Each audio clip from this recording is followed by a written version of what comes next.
2주 사이에 날씨가 확 바뀌었어요. 그죠? 오늘도 막 거의 20도에 육박하는데 막 덥더라고요. 아까 일부 예배 때도 막 더워서 저는 가운까지 입으니까 막 등에서 땀이 줄줄 흐르더라고요. 어, 눈썰미가 있는 분들은 보셨겠지만 교회 화단, 저쪽 교육관 쪽 화단을 보면은 성질 급한 나무가 하나 있는데 그는 벌써 꽃이 잔뜩 폈더라고요. 저쪽 교육관 쪽 화단은요, 봄 되면은 한 몇 주 동안 꽃이 계속 피는 것 같아요. 성질 급한 놈 먼저 피고, 그놈 질 때쯤 되면 또 중간 놈 피고, 그다음에 정말 성질이 아주 느린 놈이 하나 있어요. 맨 마지막에 피는 거예요. 그래서 거의 한 달 가까이 저쪽은 나무가 꽃이 피는 것 같아요. 또 앞에 있는 그 화단에도 이제 좀 지나면 살구꽃도 필 것이고 복숭아꽃도 필 것이고 계속해서 꽃이 피어요. 코로나가 넘쳐나는 이때에 우리 성도들이 정말 저 꽃처럼 활짝 웃으면서 우리가 다 회복되어서 이렇게 거리두기 한 게 아니라 다닥다닥 붙어 앉아가지고 저는 서로 손잡고 정말 꽃처럼 하나님 앞에 예배드리길 주님의 이름으로 축복합니다. 자, 지지난주에 절제에 대한 말씀을 드리다가 목사가 또 주책 없이 절제 이야기를 하면서 막 1시간 설교를 하면은 또 아닌 것 같아서 앞부분 반토막만 일단 먼저 말씀을 드렸고, 오늘은 그 뒤쪽 부분을 마저 나누면서 절제에 대한 이야기를 하며 함께 은혜를 나누었으면 좋겠습니다. 2주가 지났기 때문에 아마 다 잊어버렸을 거로 생각을 하고 그래서 잠깐 복습하면서 나아가도록 하겠습니다. 자, 우리가 절제하면은 제일 먼저 떠오르는 생각이 하지 못하는 것, 그렇죠? 안 하는 것, 뭐 이런 생각들을 하잖아요. 할 수 없는 것. 그런데 성경이 말하는 절제는 할 수 없는 것, 하지 못하는 것이 아니다라고 말씀을 드렸어요. 과한 것은 다듬고 부족한 것은 채워서 우리가 하나님의 선하신 뜻을 이루어가는 것, 할 수 없는 무엇인가를 할 수 있게 되는 것이 사실은 절제다는 거예요. 엄밀히 말하면 절제는 우리가 하나님의 일을 적극적으로 할 수 있게 만드는 것이 절제인 것입니다. 그래서 절제를 헬라어로 살펴보면은, 헬라어 원전에서 보면 두 가지 의미가 담긴 합성어였다라고 지난번에 말씀을 드렸어요. 뭐뭇 안으로라는 말과 또 능력, 또 힘, 이런 말과 합해져서 능력자 안에 거한다라는 그런 의미를 가지고 있는 것이 절제다라고 말씀을 드렸어요. 그러니까 능력자 안에, 하나님 안에 거하고 하나님의 도우심, 특별히 성령의 도우심을 받아서 행하는 것, 그것이 바로 절제다라는 것입니다. 절제는 할 수 없게 하는 것이 아니라 할 수 없는 것을 할 수 있게 만드는 것이에요. 그래서 사도 바울이 뭐라고 말합니까? 빌립보서 4장 14절에서 내게 능력 주시는 자 안에서 내가 모든 것을 할 수 있느니라. 자, 내게 능력 주시는 자 안에서라는 의미가 가진 게 뭐예요? 아까 말씀드렸잖아요. 절제라는 말이 헬라어로 파싱을 해보면은 한 능력, 하나님의 안에 거하다라는 거예요. 그러니까 능력자 안에 거하다라는 거예요. 내게 능력 주시는 자 안에 거한다는 말은 뭐예요? 절제를 의미하는 거예요. 내가 절제할 때, 내가 성령의 도우심을 받을 때, 내가 하나님 안에 거할 때 내가 모든 것을 할 수 있다라는 그런 의미가 되는 것입니다. 그러니까 절제는 할 수 없게 하는 것이 아니라 할 수 없는 것을 할 수 있게 만들어주는 것이 바로 절제인 것입니다. 그래서 저와 여러분들이 신앙생활하는 데 있어서 이 절제가 너무나도 중요한 거죠. 그리고 성령의 9가지 열매 중에 맨 마지막에 절제를 배치해 놓은 것도 바로 그런 의미에서 그렇게 배치가 돼 있는 것입니다. 예전에 이찬수 목사님의 설교를 들으면서 많은 위로를 받은 적이 있습니다. 제가 우리 한국교회에서 정말 존경하고 닮고 싶은 목사님은 두 분이 있는데, 오카는 목사님과 그분의 수제자격인 이찬수 목사님입니다.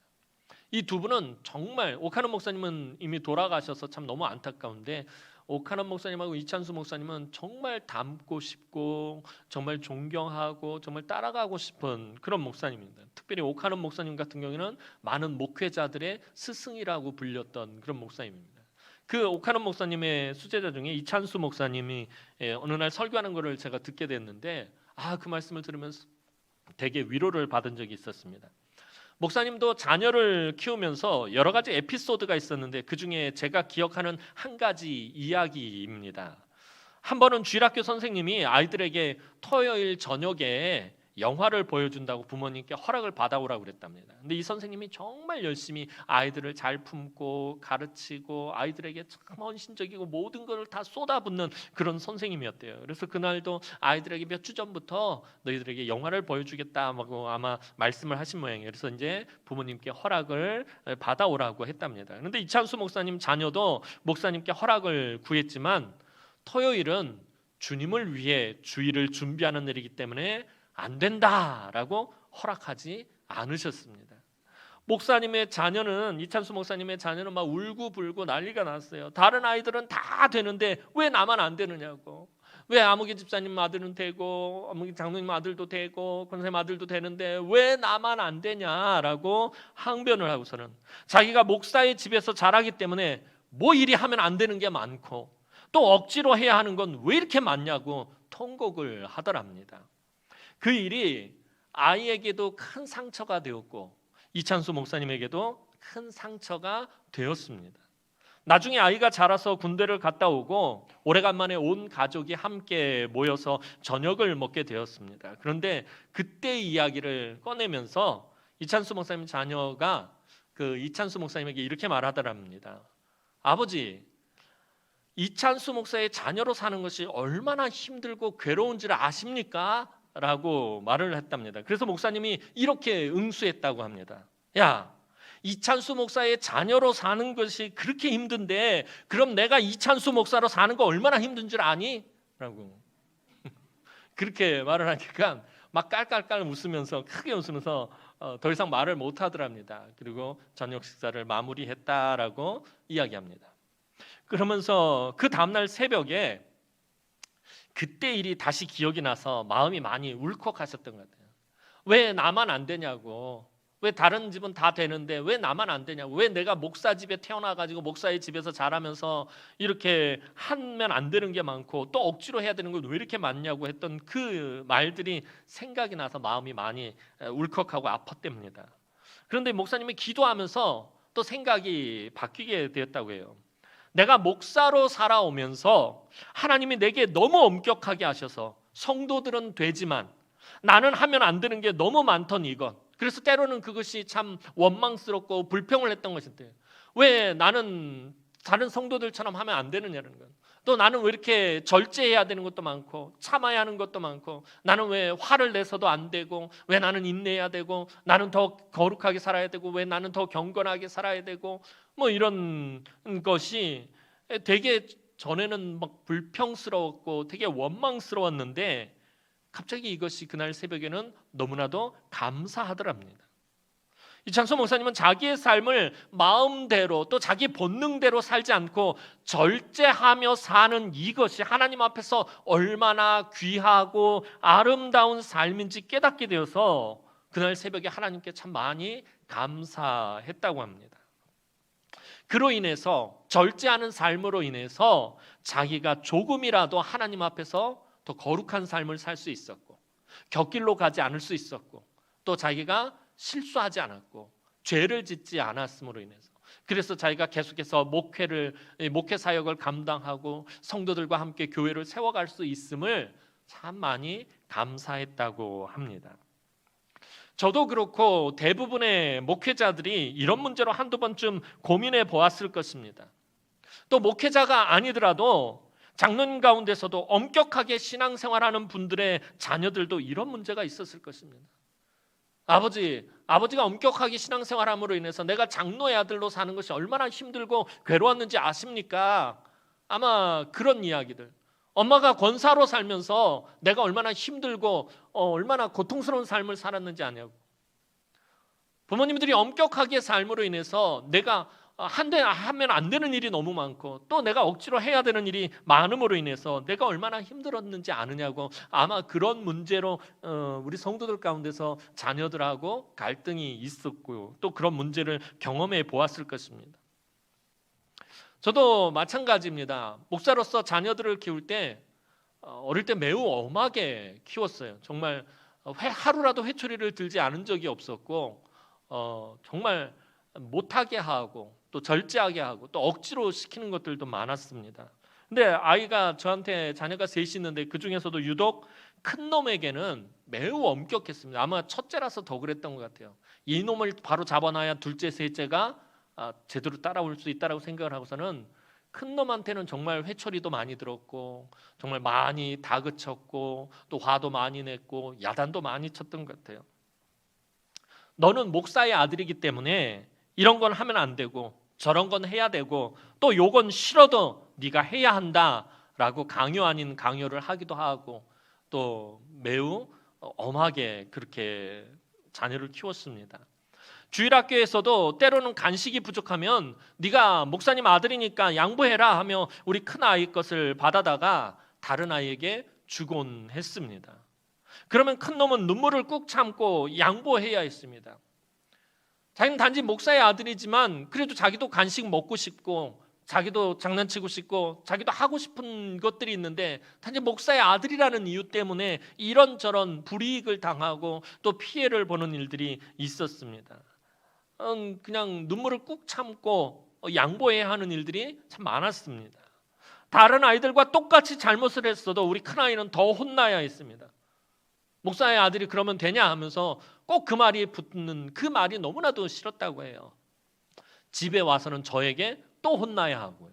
계속해서 혼만 나야 되고 야단만 맞아야 되고 어떤 때는 막 회초리도 맞아야 되고. 앞서서 이찬수 목사님 말씀하신 것처럼 저도 마찬가지입니다. 우리 아들뿐만 아니라 저도 여러분은 되지만 저에게는 안 되는 일들이 참 많습니다. 여러분은 해도 되지만 저는 해서는 안 되는 일들이 참 많다라는 거예요. 스스로를 억제하고 절제해야만 하는 일들이 정말 생각보다 많다라는 거예요.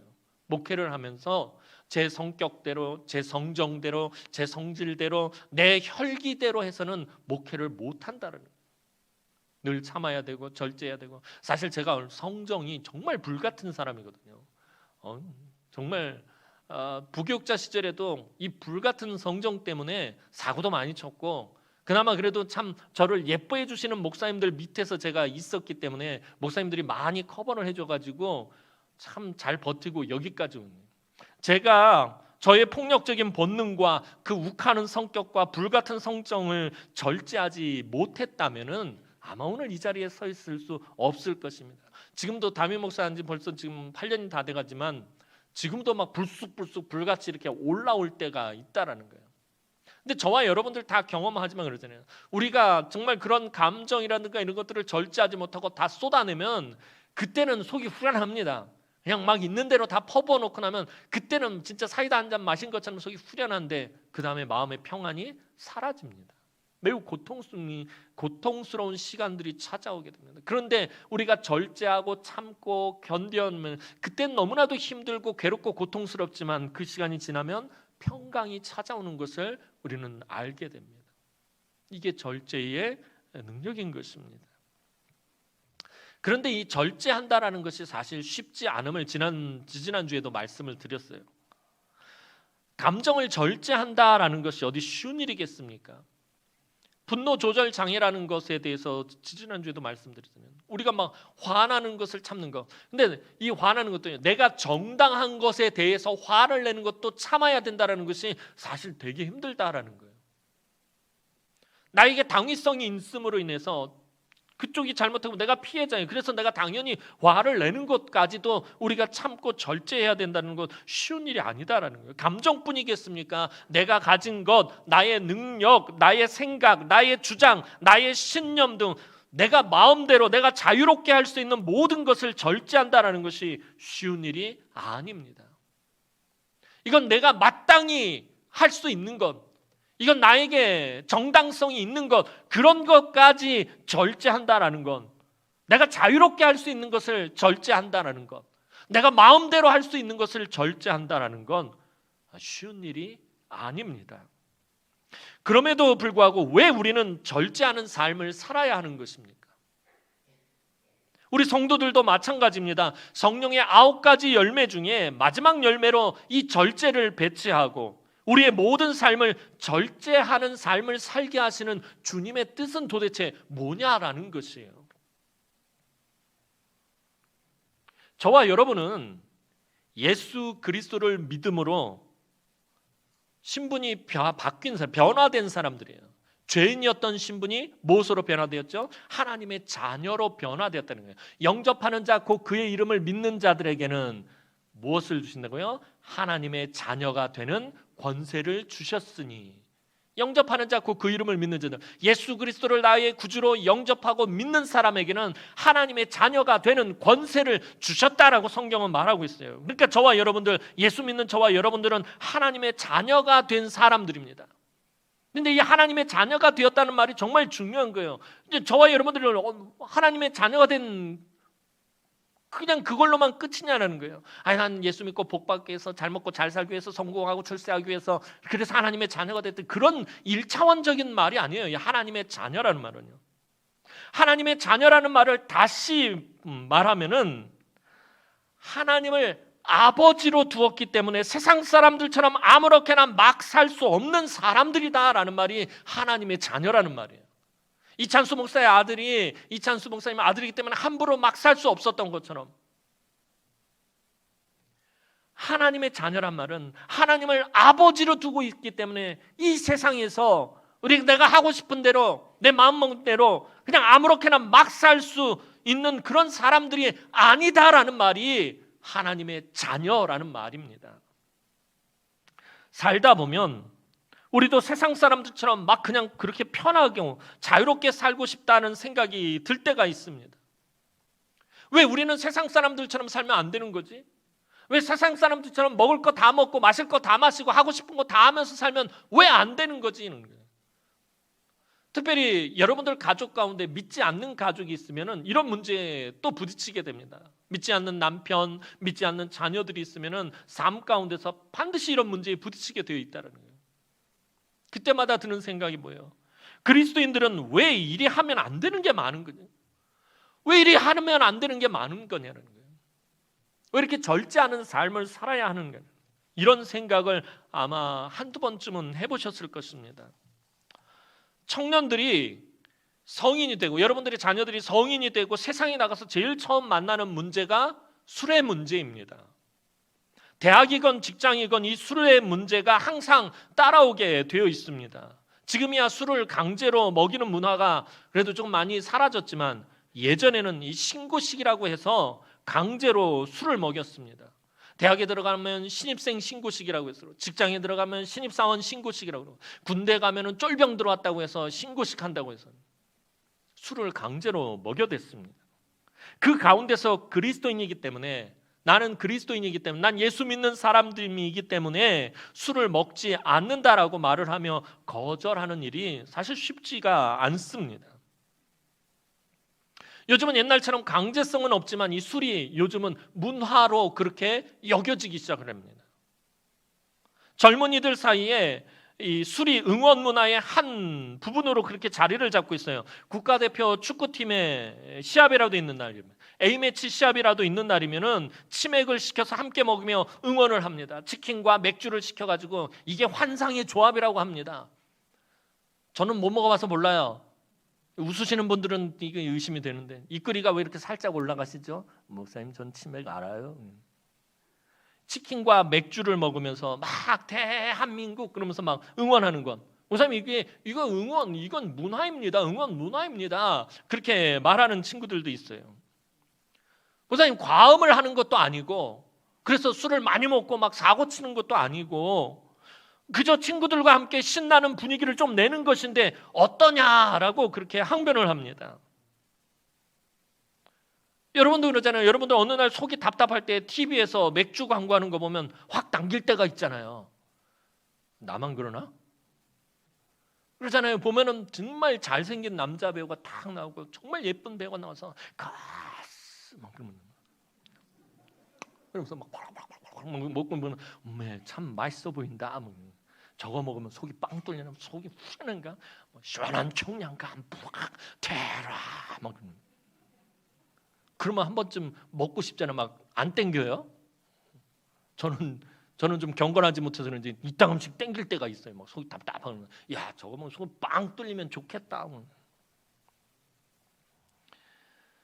이렇게 술에 대한 것들을 하나의 사회적인 문화나 또 기호식품처럼 그렇게 여기면서 우리들로 하여금 그런 것들에 대해서 무뎌지게 만들거든요. 그럼에도 우리가 세상 사람들처럼 하지 않고 하나님의 자녀로서 절제하는 이유가 도대체 뭐냐라는 거예요.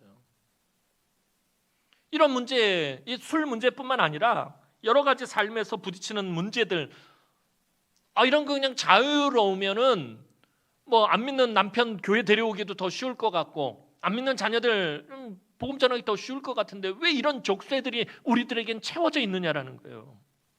왜 세상 사람들처럼 그렇게 살지 않고 하나님의 자녀로서 이렇게 절제하는 이유가 도대체 뭐냐라는 거예요. 왜냐하면 우리는 하나님 부르신 목적대로 살아야 하는 사람들이기 때문에 그래요. 제가 늘 말씀드리잖아요. 하나님이 우리를 부르신 목적이 있다라는 거예요. 하나님 심심해서 저와 여러분들을 부르신 것 아니에요. 할 일 없어서 저와 여러분들을 부르신 것 아니는 거예요. 괜히 쓸데없이 예수 그리스도를 십자가에 못 박혀 죽게 하고 저와 여러분들을 그냥 할 일 없어서 부르신 것이 아니다라는 거예요. 태초부터 하나님께서는 목적이 있어서 저와 여러분을 부르셨다라는 거예요. 하나님이 우리를 부르신 목적이 있기 때문에 우리가 세상 사람들처럼 하고 싶은 대로, 먹고 싶은 대로, 마시고 싶은 대로, 말하고 싶은 대로, 쓰고 싶은 대로 하지 않는다라는 것입니다. 사도 바울은 고린도전서 7장 24절에서 이렇게 말씀하고 있습니다. 고린도전서 7장 24절 말씀 보도록 하겠습니다. 시작. 형제들아, 너희는 각각 부르심을 받은 그대로 하나님과 함께 거하라. 고린도전서 7장을 보면요, 사도 바울이 부르심에 관한 이야기를 되게 많이 하고 있어요. 그런데 부르심을 받은 그대로라는 말을 굉장히 많이 사용하고 있어요. 하나님은 우리를 부르셨다라고 사도 바울은 강조하고 있어요. 그런데 부르심을 받은 그대로라는 이 말은 하나님의 부르심에는 반드시 목적이 있다는 말이에요. 그래서 그 목적대로 살아야 한다라는 거예요. 그 목적 때문에 우리가 세상 사람들처럼 살지 않고 절제하는 삶을 사는 것입니다. 그런데 그 목적이 무엇입니까? 사도 바울은 하나님과 함께 거하는 것이라고 말씀합니다. 하나님과 함께 거하기 위해서, 하나님 능력 안에 거하기 위해서 하나님은 우리를 부르셨다는 거예요. 하나님이 우리를 부르신 것은 다른 것이 아니야. 하나님이 우리와 함께 하시고 동행하시고 저 천국에서 영생하기를, 저와 여러분들 영원토록 함께 하기를 원하셨기 때문에, 아까 설교 시작하기 전에 말씀드린 것, 절제라는 말의 원전의 의미가 능력자 안에 거하다라는 거잖아요. 능력자 안에 거하는. 근데 오늘 하나님 안에 거하는, 너희들 부르심은 받은 그대로 하나님 앞에서 거하라는 거잖아요. 능력자 안에 거하다는 말은 뭐예요? 하나님과 함께하기 위해서는 우리의 욕심과 욕망을 어떻게 해야 한다는 거예요? 절제해야 한다는 거예요. 하나님의 부르신 목적대로 살기 위해서는 우리가 절제해야 한다는 거예요. 창세 전부터 하나님이 인간을 지으신 목적은 우리와 함께 하시는 것이에요. 구원자를 보내실 때도 그 부분을 가장 강조하셨어요. 보라, 처녀가 잉태하여 아들을 낳으리니 그 이름을 임마누엘이라 하리라. 이를 번역한즉 하나님이 우리와 함께 계시다미라. 하나님 그토록 우리와 함께 하시고 싶으신 거예요. 태초부터 그러셨어요. 영원토록 우리와 함께 하고 싶으신 것이에요. 그런데 문제는 인간이 범죄함으로 하나님과 함께 거할 수 없게 되었다는 거예요. 죄의 벽이 생김으로 인해서 하나님과 우리의 관계성이 끊어져 버리고 우리가 하나님 앞으로 나아갈 수 없게 되었다는 거죠. 왜냐하면 하나님은 지극히 거룩하신 분이에요. 죄와 더러움과 부정과 부패한 것들을 용납하실 수 없는 분이 거룩하신 하나님이십니다. 죄인인 사람이 하나님께 가까이 가면 거룩하신 하나님의 소멸하는 불이 그 모든 것들을 다 태워버립니다. 그래서 하나님은 우리 인간과 함께하고 싶어도 함께 하실 수가 없는 거예요. 그런데 하나님은 우리와 너무나도 함께 하시고 싶으신 거예요. 그래서 하나님께서 특단의 조치를 내리셨습니다. 그것은 바로 하나님의 아들 예수 그리스도를 이 땅에 보내서 우리 인간들의 모든 죄를 대신 짊어지고 십자가에서 우리가 받아야 할 죄의 형벌을 받고 죽게 만드는 것이었습니다. 하나님의 아들이 나의 모든 죄를 대신 지고 십자가에서 형벌을 받고 죽으셨다라는 이 사실을 믿는 자마다 하나님의 자녀가 되는 권세를 주시고 하나님 앞으로 부르셨다라는 거예요. 그러니까 예수 믿는다라는 건요, 그냥 단순한 문제가 아닌 거예요. 그냥 복이나 받고 이 땅에서 잘 먹고 잘 사는 그런 일차원적인 삶을 의미하는 것이 아니에요. 저와 여러분들이 하나님의 자녀가 되기 위해서 하나님께서 얼마나 많은 것들을 희생하시고 얼마나 큰 대가를 지불하셨는지를 볼 수 있어야 된다는 거예요. 하나님의 자녀로 저와 여러분들을 부르셨어요. 그런데 그냥 부르신 것이 아니라 목적을 가지고 부르셨어요. 그리고 그 목적을 이루기 위해서는 우리가 거룩한 삶을 살아야 합니다. 예수 믿는 우리가 거룩한 삶을 살기 위해서는 성령이 우리 안에서 역사하셔야 된다는 거예요. 성령의 9가지 열매를 우리가 맺으면서 우리가 살아갈 때 우리의 삶이 하나님 앞에서 경건하고 거룩한 삶이 되어지는 것이에요.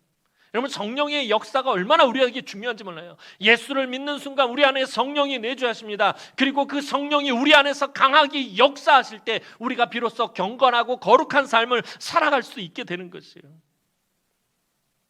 그리고 그렇게 할 수 있게 만드는 것이 무엇이다? 절제라는 것이에요. 내게 능력 주시는 자 안에서 내가 모든 것을 할 수 있느니라는 거는 그냥 내가 이 세상에서 출세하고 성공하는 모든 일을 할 수 있다, 그런 의미가 아닌 거예요. 내가 절제의 열매를 맺음으로 인해서 성령이 내 안에 역사하시는, 내가 거룩하고 경건한 삶을 살아갈 수 있다라는 것을 말하는 것입니다. 이 절제가 바로 하나님이 우리를 부르신 목적대로 살 수 있게 만들어주는 것입니다. 그래서 절제가 중요한 것이에요. 우리를 부르심에는 목적이 있다라는 이 말은 다시 말해서 하나님이 우리에게 기대하시는 것이 있다라는 말이 되는 거예요. 부르심에 목적이 있다라는 말은 하나님이 우리에게 기대하시는 것이 있기 때문에 부르셨다라는 말이 되는 것이에요. 그런데 하나님이 우리를 향하신 기대치가, 기대하시는 것이 높으면 높을수록 우리에게 더 많은 무엇을 요구하신다? 절제를 요구하신다라는 거예요. 우리에게 기대하시는 것이 크면 클수록 우리에게 더 많은 절제를 요구하신다는 거예요. 그래서 여러분의 삶에 이것도 안 되고 저것도 안 되고 하는 그런 항목이 늘어나면 늘어날수록 하나님이 여러분을 향한 기대치가 더 높아간다라는 것을 의미하는 것이에요. 내가 왜 이것도 하면 안 되고 저것도 하면 안 되고, 내가 왜 이걸 절제해야 되고 왜 저걸 절제해야 되고, 이런 항목들이 내 삶 가운데서 점점 늘어간다라는 것은 반대로 말하면은 하나님께서 나를 향한 기대치가 점점 더 높아간다라는 것을 의미하는 것입니다. 여러분, 이건 불평할 문제가 아니고 원망할 문제가 아니에요. 이게 얼마나 놀라운 일입니까? 나처럼 연약하고 부족하고 어리석은 사람이 도대체 무엇하고 그렇게까지 기대하시느냐라는 거예요. 하나님이 나 같은 사람이 뭐라고 하나님이 그렇게 기대치를 높이시고 있느냐라는 거예요. 여러분도 담임 목사님 저를 향한 기대치가 있잖아요. 그죠? 우리 담임 목사님 이러한 것들은 좀 안 했으면 좋겠고, 좀 우리 담임 목사님 좀 더 경건했으면 좋겠고, 우리보다 더 말씀을 많이 묵상했으면 좋겠고, 우리보다 더 많이 기도했으면 좋겠고, 여러분들도 저에게 그런 기대치가 있잖아요. 제가 동네방네 돌아다니면서 온갖 깍쟁이 짓은 다 하고요. 여러분, 제가 막 술도 마시고 막 내 질서도 안 지키고 막 내 편한 대로 내 마음대로 막 그렇게 산다고 생각을 해보세요. 여러분들이 저를 좋아하시겠어요? 뭐 이렇게 싸늘한 표정으로 쳐다보세요. 제가 온갖 동네를 다니면서 제 마음대로 그냥 내 편한 대로 사는 거예요. 내 인생은 나의 것이니까 내 마음대로 살겠습니다. 그러고서는 내가 막 그렇게 산다고 생각을 해보세요. 여러분들 좋을 리가 없습니다. 여러분도 저에게 기대하는 것이 있는데 하나님은 저에게 기대하시는 것이 없겠습니까? 하나님도 저에게 기대하시는 것이 있다라는 거예요. 여러분, 다시 반대로 이야기할게요. 여러분들도 마찬가지입니다. 여러분, 제가 여러분을 향한 기대치가 있듯이 우리 성도들이 이렇게 경건하게 살았으면 좋겠다, 이렇게 거룩하게 살았으면 좋겠다, 이렇게 말씀을 묵상하고 이렇게 기도하면서 살았으면 좋겠다는 그런 기대치가 있듯이 하나님이 여러분에게 얼마나 많은 기대가 있으시겠느냐라는 거예요. 하나님의 자녀로 부르셨다라는 것은 하나님이 여러분에게 엄청난 기대를 가지고 계신다라는 것입니다. 하나님의 그 거룩하신 기대에 부응하며 사는 사람, 하나님이 기대하는 그 거룩한 기대에 응답하며 반응하며 사는 사람이 바로 하나님의 자녀라는 것입니다. 그냥 내 마음대로 내 편한 대로 사는 건, 이 세상에서 성공하고 출세하고 막 그렇게 사는 것이 하나님의 자녀가 아니라 하나님의 그 거룩하신 기대에 내가 믿음으로 반응하면서 사는 그 사람이 바로 하나님의 자녀입니다. 사랑하는 성도 여러분, 하나님의 자녀가 된다는 것은요, 지금 계속 말씀드린 것처럼 그저 내가 이 세상에서 복받고 건강하게 살고 잘 살고 형통하게 살고 하는 일마다 잘 되고 출세하고 성공하는 그런 1차원적인 의미가 아니에요. 하나님의 자녀가 된다라는 말에 정말 중요한 것이 숨겨져 있는 게 뭐냐면, 하나님의 자녀가 된다는 것은 미래의 어느 날에 우리의 삶이 맞추어져 있다라는 것을 의미하는 말이 하나님의 자녀라는 말이에요. 미래의 어느 날에 우리의 삶이 아주 기가 막히게 딱 맞추어져 있다라는 것이에요. 우리가 하나님의 자녀됨은 바로 예수 그리스도께서 다시 오실 날에 맞추어져 있다라는 것이에요. 주님 다시 오시는 그날에 내가 하나님의 자녀됨이 맞추어져 있다라는 것입니다. 무슨 말이냐면, 주님께서 다시 오시는 날 우리는 하나님 나라의 모든 것을 상속받게 되어 있습니다. 하나님의 자녀가 된 우리들은 하나님의 영광에 참여하며 하나님 나라에 입성하게 되며, 우리는 예수 그리스도께서 부활하셨을 때의 참모습, 즉 그 거룩한 몸으로 변화되고 천국에서 우리 주님과 함께 영생을 누리게 된다라는 것입니다. 그게 하나님의 자녀됨의 중요한 의미인 것입니다. 우리는 이 땅을 사는 동안에 부족함과 모자람과 연약함으로 인해 걱정하고 근심하고 두려워할 필요가 없어요. 왜냐하면 우리에게는 하나님 아버지가 계시기 때문이에요. 하나님의 자녀라는 말은 말씀드렸잖아요. 하나님을 아버지로 삼은 자들이에요. 이 세상을 살아가면서 우리 삶의 부족함과 연약함과 그러한 것들로 인해서 우리가 걱정 근심할 필요가 없어요. 저와 여러분들에게는 아버지가 계시기 때문이에요. 세상 사람들에게는 그런데 그 아버지가 계시지 않기 때문에 이 땅을 사는 날 동안에 이 세상에 썩어지고 없어질 것들을 모으고 채우고 그것으로 만족하는 삶을 사는 것이에요. 그게 삶의 목적이 되어버리는 것이에요. 그저 돈을 버는 것이 목적이고 출세하는 것이 목적이고 성공하는 것이 목적인 삶을 사는 것이에요. 하지만 그 모든 것들은 나중에 주님 다시 오시는 날 하나님의 심판의 불 앞에 모두 다 타버리고 아무것도 남지 않게 된다는 거예요. 이 세상이 썩어지고 없어질 것들은 나중에 하나님의 심판대 앞에서 다 타버리고 아무것도 남지 않게 됩니다. 하지만 우리는 그 심판의 불 앞에서 우리의 믿음이 정금과 같이 남게 되어 있다라는 것입니다. 그래서 사도 요한은 이제 오늘 본문 말씀이 나오는 거예요. 그래서 사도 요한이 오늘 요한일서 3장 3절에서 이렇게 말씀합니다. 오늘 본문 말씀 우리 다 함께 읽어보도록 합니다. 시작. 주를 향하여 이 소망을 가진 자마다 그의 깨끗하심과 같이 자기를 깨끗하게 하느니라. 주를 향하여 이 소망을 가진 자마다 그의 깨끗하심과 같이 자기를 깨끗하게 하느니라. 주를 향하여 이 소망을 가진 게 뭐예요? 주님 다시 오실 그날 하나님 나라에 들어가게 되는 그 영광의 날을 소망하는 것을 말해요. 저와 여러분들은요, 이 세상에서 성공하는 삶을 사는 것을 목적으로 하는 사람이 아니에요. 여러분들 이 세상에서 성공하고 출세하고 부자가 되고 건강하게 살고 힘을 가지고 사는 것, 물론 그렇게 살지 말라라는 말이 아니에요. 그것이 우리의 주된 목적은 아니다라는 것이에요. 여러분들 성공하는 삶 살아야 돼요. 부자가 되시고요. 여러분들 건강하게 사시고요. 근데 그 앞에 꼭 수식어가 하나 붙어야 돼요. 거룩한 부자가 되세요. 거룩한 건강한 사람이 되세요. 거룩한 성공자가 되셔야 한다는 거예요. 그렇지 않으면 세상 사람들과 다를 바가 없는 거예요. 우리는 그게 목적인 사람들이 아니에요. 이 땅에서의 삶은 잠시 지나가는 나그네의 삶이라고 성경은 분명히 우리에게 말하고 있습니다. 즉 우리가 나그네의 삶이라는 것은 우리에게는 가야 할 곳이 있고 진정한 목적지가 있다라는 것입니다.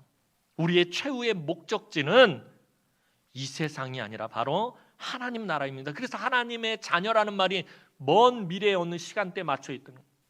하나님 나라에 들어가는 그 시간대에 맞춰져 있는 것입니다. 그래서 예수 믿는 사람들은 바로 이 소망을 가지고 살아가는 사람들입니다. 이 땅에서 기름지고 부유한 삶의 소망을 두는 것이 아니라 저 영원한 나라, 하나님 나라의 소망을 두고 사는 사람들입니다. 그래서 주님께서 심판의 주로 다시 오실 그날이 우리에게는 결코 두려운 날이 아니라 이 땅에서의 수고와 고생을 마치는 날이며 하나님 나라를 완전히 상속받는 날이기도 합니다. 그날에 우리는 멸망의 심판을 받기 위해서 심판대에 서는 것이 아니라 주님 다시 오실 그날에 우리는 상급을 받고 칭찬을 받고 위로를 받기 위해서 심판대에 서는 것입니다. 이 험한 세상에서 바로 이 소망을 가지고 살아가는 사람들이 하나님의 자녀인 저와 여러분들인 것입니다. 그렇다면 하나님의 너무나도 놀라운 사랑을 받고 이런 소망을 가지고 살아가는 우리는 구체적으로 이 세상에서 어떤 삶을 살아야 하느냐라는 거예요. 사도 요한은 오늘 뭐라고 말하고 있죠? 우리가 깨끗한 삶을 살아야 된다. 즉 정결한 삶을 살아야 한다고 말하고 있어요. 우리 안에 있는 수많은 세상적인 욕심과 정욕과 더러운 생각과 악한 습관들을 깨끗하게 해야 한다는 것입니다. 사도 요한이 말한 것처럼 육신의 정욕과 안목의 정욕과 이생의 자랑을 버리는 삶을 살아야 합니다. 그것이 절제인 것이에요. 이것들은 이 육신의 정욕, 안목의 정욕, 이생의 자랑, 이것들은 이 세상에서 추구하는 본질적인 것들입니다. 세상을 따라가고 세상이 주는 것을 만족하고 또 세상을 사랑하게 되면 하나님의 사랑과 생명에서 끊어지게 되고 마는 것입니다. 그래서 우리가 절제하는 삶을 사는 것입니다. 우리가 절제하는 삶을 살지 못한다는 말은 하나님 안에 거하지 않는다라는 거예요. 능력자 안에 거하지 않는다라는 거예요. 성령의 도우심을 받지 못한다라는 거예요. 그럼 하나님의 사랑과 하나님의 생명에서 끊어지게 되어 있어요. 그래서 절제가 중요한 것이고 성령의 9가지 열매 중에 맨 마지막에 절제를 배치해 놓은 것입니다. 사랑하는 성도 여러분, 오늘 우리가 어떤 상태에서 구원을 받았는지 여러분 늘 기억해야 합니다. 신앙생활 오래 하다 보면 내가 구원받은 것을 어느덧 당연하게 여길 때가 있어요. 내가 구원받은 거 당연하지. 나 같은 사람 구원 안 받으면 누가 구원받아? 나는 구원받은 것이 당연하다라고 그렇게 여길 때가 있어요. 내가 구원받은 것이 절대로 당연한 것이 아닙니다. 아무런 자격도 없는 저와 여러분에게 하나님께서 크신 은혜와 긍휼과 사랑을 베푸신 것은 더러운 죄악으로 죽어가던 우리 영혼을 하나님께서 지극히 불쌍히 여기시고 아무런 대가 없이 사랑하셨기 때문입니다. 그리고 그 하나님께서 우리에게 원하시는 것, 그 하나님께서 우리에게 기대하시는 것은 우리가 깨끗한 삶을 사는 것, 정결한 삶을 사는 것입니다. 성령의 마지막 열매인 절제의 열매의 삶을 사는 것입니다. 이 세상 사람들과는 분명히 다른 구별된 삶을 살아야 합니다. 이 세상의 것을 사모하는 것이 아니라 이 세상에 썩어지고 없어질 것들을 추구하는 것이 아니라 하나님의 은혜를 사모하며 주님 다시 오실 날을 소망하며 살 때에 하나님은 우리를 그날까지 지키고 보호하시고 인도하실 것입니다. 이런 하나님의 크신 은혜와 사랑을 절제의 열매를 통해서 더욱 풍성하게 누리시며 하나님이 부르신 목적대로 깨끗하고 경건한 삶을 살아가는 우리 남흥의 모든 성도들이 되기를 주님의 이름으로 축원합니다. 기도드리겠습니다. 사랑과 은혜가 많으신 아버지 하나님, 은혜와 사랑을 진심으로 감사를 드립니다. 영원히 멸망받아서 죽을 수밖에 없는 악하고 더러운 우리들을 예수 그리스도의 보혈의 피로 깨끗하게 씻기시고 하나님의 자녀 삼아주신 그 은혜와 사랑을 생각할 때마다 감사와 찬양을 하나님께 돌려드리지 않을 수 없음을 이 시간에 고백합니다. 하나님, 우리가 그 하나님의 은혜와 사랑으로 부르심을 받았을진데 하나님 부르신 그 목적대로 그 목적에 합당한 삶을 살아가게 하시고 이 세상과는 분명히 구별된 삶을 살게 하시고 절제의 열매를 맺는 삶을 살아갈 수 있도록 하나님의 능력 안에 거하며 성령의 도우심 안에서 하나님 부르신 선하신 뜻대로 행하는 삶을 살아갈 수 있도록 하나님께서 강하게 역사하여 주옵소서. 감사를 드렸고 예수님의 이름으로 기도하옵나이다. 아멘.